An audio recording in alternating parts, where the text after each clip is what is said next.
Mon exposé va faire écho beaucoup à celle de Lionel Formand, et elle traduit plus la manière dont Transvalor se l'est approprié et montre le transfert qui existe donc entre le CMF et Transvalor. Donc l'objectif de cette présentation est de faire un tour d'horizon, un état de l'art, sur ce qu'il est possible de faire en termes de modélisation microstructurale avec les logiciels Transvalor. Alors cet exposé se divise en 3 parties, une introduction qui présente les contextes et objectifs, puis une deuxième partie qui va parler des modèles macrostructuraux proprement dits, et je conclurai et j'en déduirai quelques perspectives. Alors, un des enjeux majeurs de l'industrie est de garantir des propriétés mécaniques optimales sur la pièce finale, tout en diminuant le poids de celle-ci. Ceci est particulièrement vrai dans l'industrie des transports, tels que l'aéronautique et l'automobile. Un des leviers majeurs pour y parvenir est la maîtrise de la microstructure tout au long de la fabrication de la pièce. Et c'est pourquoi la demande des industries est de plus en plus forte, d'une part, en termes de compréhension et de caractérisation de la microstructure, et d'autre part, en termes de modélisation numérique, d'évolution microstructurale, même que ces modèles soient utilisables pour les logiciels commerciaux. Il faut également pouvoir fournir une base de données d'évolution microstructurale pour différents matériaux et proposer des méthodes de caractérisation pour un matériau donné, permettant d'accéder aux paramètres constitutifs de ces différentes lois si par exemple un matériau n'existe dans aucune base. En termes d'études de la microstructure, on peut classer les logiciels Transvalor macroscopiques en 2 groupes, fonction du type de matériau, les polymères d'un côté, les métaux de l'autre. À chaque groupe correspond une ou plusieurs catégories d'évolution microstructurale, arbitraires mais pratiques pour bien clarifier les choses. Pour les polymères, une seule catégorie, microstructure de type injection. Et pour les métaux, une première catégorie de type solidification, puis une seconde de type microstructure à l'état solide, sachant qu'en solidification, les 2 types de microstructures peuvent intervenir. À cette dernière famille s'ajoute un logiciel d'évolution microstructurale, aussi à l'état solide, mais à l'échelle mésoscopique, à l'échelle des grains, c'est Digimu. Digimu permet de voir l'évolution de grains in situ. Elle est basée donc sur des modèles à champ complet, pour ceux qui connaissent, contrairement aux logiciels macroscopiques qui ne permettent de suivre qu'une évolution moyenne de la microstructure à travers des modèles type JMAC. Alors commençons par l'évolution microstructurale des polymères liés à la mise en forme par injection. Aucun modèle d'évolution microstructurale n'est encore intégré dans REM 3D. Cependant, des besoins industriels ont été identifiés comme étant susceptibles d'intéresser nos clients. Donc, en haut, une microstructure d'une mousse polyuréthane. La taille et la répartition des bulles d'air conditionnent les propriétés acoustiques et thermiques de la mousse. La prédiction de la microstructure des mousses est donc un enjeu majeur pour cette industrie. Et en bas, nous montrons 2 microstructures de polypropylène. En fonction du cycle thermique du process d'injection, l'agent de nucléation n'a pas le même effet. Pour le PP 3520, par exemple, on a formation de grains, alors que pour le PP 7225, le polymère reste amorphe, donc pas de structure de grain. Donc une structure amorphe ou granulaire n'ayant pas les mêmes propriétés mécaniques, la prédiction de la microstructure de polypropylène est aussi un enjeu majeur pour cette industrie. Si vous souhaitez discuter de tous ces sujets, voici les spécialistes à Transvalor qui s'occupent de ces sujets et qui sont aussi présents à la conférence, qui pourront répondre à vos questions, à savoir Laurence Ville, Vincent Royer, Guillaume François et Raphaël Molina. Passons maintenant aux métaux. Pour prédire correctement la microstructure, il faut suivre son évolution à chaque étape de la fabrication. On commence souvent par la solidification, où peuvent apparaître des défauts de fonderie, type porosité et ségrégation, et des structures de grains caractéristiques de la solidification. Puis viennent la mise en forme, chauffage, forgeage, réchauffe intermédiaire, où interviennent les phénomènes de grossissement de grains, de recristallisation, statique, dynamique, post-dynamique. Puis viennent les opérations de traitement thermique, où l'on va s'intéresser aux changements de phase et aux contraintes résiduelles. Ensuite, les traitements de durcissement de surface, comme la nitruration et la cémentation par diffusion d'éléments chimiques, et le grenaillage, qui est une mise en compression en fait, de la peau de la pièce par choc mécanique.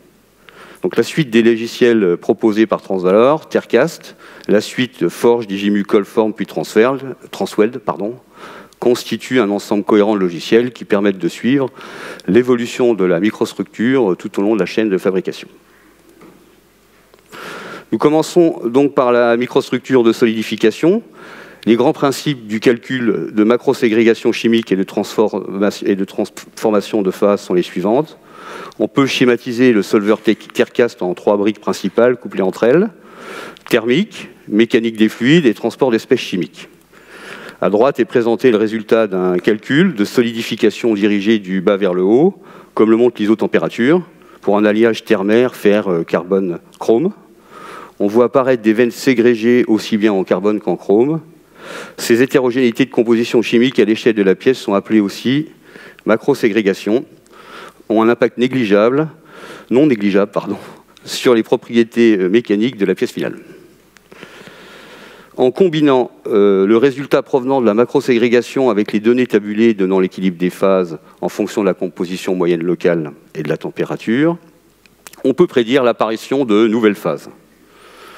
En bas à droite est donnée, pour le même alliage, la fraction des différentes phases en cours de solidification, la phase liquide et les phases solides qui ont remplacé le liquide pendant la solidification. Passons maintenant à la structure de grain résultant de la solidification, qui conditionne également les propriétés mécaniques de l'alliage solidifié. Le calcul de structure de grain est basé sur une approche couplée multi-échelle étendue à la totalité de la pièce. C'est la méthode dite café. Sur l'exemple de droite, on voit une croissance de grains colonnaire. La germination des grains a commencé sur la surface basse, puis celle-ci s'arrête pour devenir équiaxe. Cette transition colonnaire-équiaxe est due à la germination de nouveaux grains dans le volume liquide restant, en avant du front solide, qui viennent ainsi stopper la croissance colonnaire, comme le montre l'animation sur le transparent. La méthode café est aussi appliquée au soudage. Le soudage est aussi une application où la prédiction de la structure de grain est importante, car elle conditionne directement la tenue mécanique de l'assemblage. Ici est présenté le soudage de 2 blocs en acier, avec apport de matière à l'état liquide, le bain liquide étant blanc sur le transparent. Après le dépôt du cordon, dans le sens de la flèche noire, la structure de celui-ci se solidifie. On voit apparaître derrière la zone liquide une structure colonnaire, c'est la zone en jaune, en arrière et dirigée dans la direction de l'avance du cordon, typique d'une structure de solidification de soudage. Une fois la solidification terminée, pour les demi-produits, en particulier lingots, Bram, Bloom, vient en général la séquence de mise en forme type forge libre. Il est donc important de créer un pont entre les procédés de solidification et de mise en forme, de manière à assurer une continuité dans le suivi de l'évolution de la microstructure.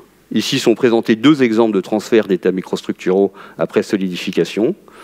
Le premier cas en haut caractérise la microstructure en termes de porosité. En effet, au cours de la solidification, des phénomènes complexes de traction-compression aboutissent en général à des ruptures internes du métal, appelées porosité, qui fragilisent le métal. Une isovaleur appelée fermeture de porosité, en haut à droite, permet de quantifier l'influence de la mise en forme à la fermeture ou à l'ouverture des porosités, et donc d'adapter la gamme de déformation de manière à refermer au maximum celle-ci. Le second exemple est le suivi d'espèces chimiques pendant la mise en forme. Espèces chimiques qui ont été ségrégées durant la phase de solidification. Ce suivi permet par exemple d'apprécier après mise en forme quelle partie du lingot sera utilisable ou non afin de garantir les propriétés mécaniques de la pièce issue de ce métal. Si vous souhaitez approfondir ces sujets, et voici les spécialistes à Transvalor de ces domaines, personnes avec lesquelles vous pourrez échanger durant cette conférence, à savoir Olivier Jaouen, Frédéric Coste, Ali Saad, Florence Simi et Christelle Péquet. Passons maintenant à la mise en forme à l'état solide. Je présente tout d'abord une des plus anciennes fonctionnalités de forge et colforme, dédiée à la microstructure, c'est le calcul du fibrage. Cette fonctionnalité utilisée en post-traitement des calculs forge permet de calculer l'orientation de la microstructure dans le sens de l'écoulement, c'est ce qu'on appelle classiquement la texture de grain, le fibrage donnant à la pièce forgée de meilleures caractéristiques mécaniques dans le sens de sa direction, notamment une meilleure tenue en fatigue. Passons maintenant au chauffage. Dans toute cette partie, nous ferons un parallèle entre ce qu'il est possible d'obtenir à l'échelle macroscopique avec forge, échelle de la pièce, et à l'échelle mésoscopique avec Digimu, échelle d'une petite zone de la pièce, appelée aussi VER, volume élémentaire représentatif, qui est de l'ordre d'une centaine de microns pour les métaux. J'espère ainsi vous convaincre de l'approche complémentaire de ces deux, de l'aspect complémentaire de ces deux approches. À gauche, nous présentons l'approche forge. Dans le cas d'un chauffage par induction d'une billette de la température ambiante à la température de forgeage. Dans ce cas, on suit l'évolution moyenne de la taille de grain dans toute la pièce. La loi utilisée, la plus à gauche, est de type phénoménologique, traduisant ce qui est observé de manière empirique, sans utilisation de physique fondamentale qui décrivent le grossissement de la microstructure. La peau de la pièce se trouvant plus longtemps à haute température, la taille de grain moyenne est donc plus élevée en peau. À droite, dans Digimu, on s'intéresse à une zone localisée de la pièce et on s'intéresse à l'évolution de tous les grains de cette zone. On utilise la loi classique qui traduit le grossissement des grains par capillarité, loi la plus à droite.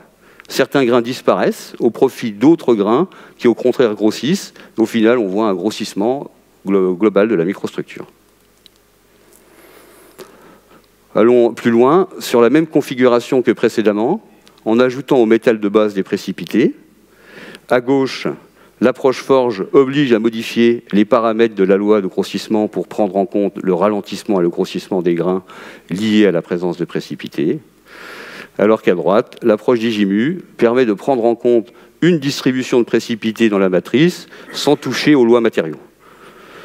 On voit bien ici le rôle de ralentisseur de croissance que viennent jouer les précipités dans le déplacement des joints de grains avant la dissolution finale de ceux-ci. C'est le phénomène d'ancrage des joints de grains aux particules de seconde phase. Ce type de mécanisme est très important lorsque l'on étudie la métallurgie des superalliages base nickel ou les aciers ODS. Cela permet d'être prédictif sur les aspects d'ancrage sans ajout aux modifications de paramètres matériaux. Allons encore un peu plus loin, sur la même configuration que précédemment, en ajoutant une énergie stockée différente par grain. Le phénomène que l'on cherche à mettre en évidence ici est la croissance anormale et catastrophique de certains grains au profit d'autres. Phénomène métallurgique que l'on peut rencontrer sous certaines conditions, dans des superalliages base nickel par exemple. Il serait possible, avec une approche basée sur la taille de grain moyenne, de caractériser un tel phénomène. Ça ne serait pas possible. Donc à droite, l'approche avec forge n'est pas adaptée.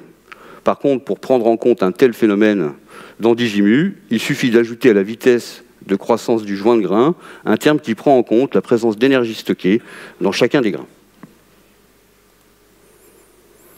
À noter que pour ce dernier cas, un autre type d'approche, basée sur une distribution locale de taille de grain, méthode dite à champ moyen, est à l'étude.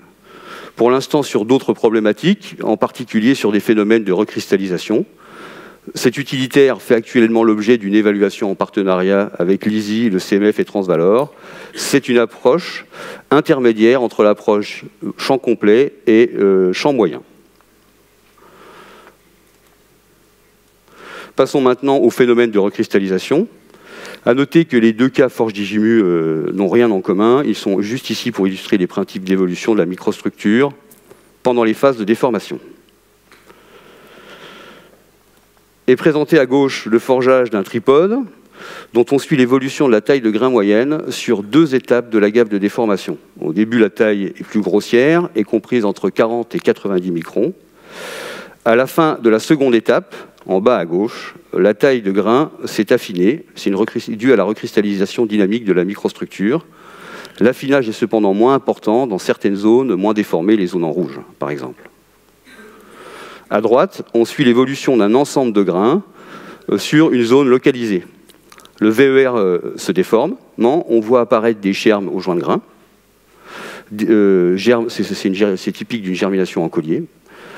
La déformation étant rapide, les grains n'ont pas le temps de grossir, et comme la déformation continue, de nouveaux germes de grains apparaissent. Une fois la déformation stoppée, les germes se mettent à grossir. Nous sommes ici en présence d'une recristallisation plutôt post-dynamique. Germination pendant la phase de déformation, suivie par une croissance de grains après déformation. On sent bien ici que la description des différents mécanismes de recristallisation ne sont que le résultat de la compétition entre des lois physiques plus fondamentales, telles que l'écrouissage et la restauration, qui traduisent le mouvement des dislocations, la germination et la croissance des grains. Et que c'est l'articulation de ces différentes lois qui pilote les mécanismes décrits en matière excusez-moi, et c'est l'articulation de ces différentes lois qui pilote les mécanismes décrits de manière beaucoup plus phénoménologique. Passons maintenant à la prédiction du changement de phase obtenu pendant les opérations de trempe pour les aciers et les titanes. Ici s'arrête d'ailleurs la comparaison forge-digimu, la notion de changement de phase n'existant pas encore dans digimu. À gauche est présentée la trempe d'un engrenage partiellement austénitisé, chauffage local par induction. On voit l'évolution des différentes phases formées pendant la trempe. L'austénite initiale se transforme au final en bénite et en martensite. Dans ce cas, on a un couplage entre le changement de phase, la thermique et la mécanique, qui permet de calculer également les distorsions et les contraintes résiduelles liées au changement de phase.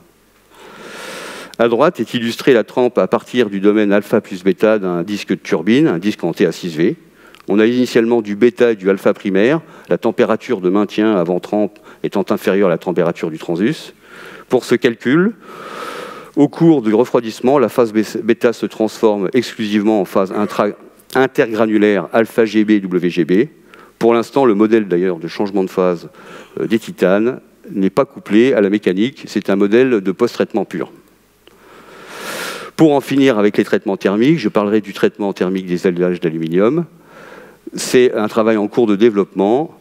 Nous avons fini un premier travail de bibliographie, mais il y aura une présentation complète qui sera faite par Étienne V à 11h15 dans l'autre salle, si cela vous intéresse. Étienne Perchat. Je me suis trompé. Pour finir, voilà présenter les deux types de traitement de surface qu'il est possible de simuler avec Forge. Quand on parle de traitement de surface, on parle d'une zone affectée sous la peau de la pièce inférieure au millimètre. Commençons par présenter les procédés de diffusion chimique type sémentation et nitruration.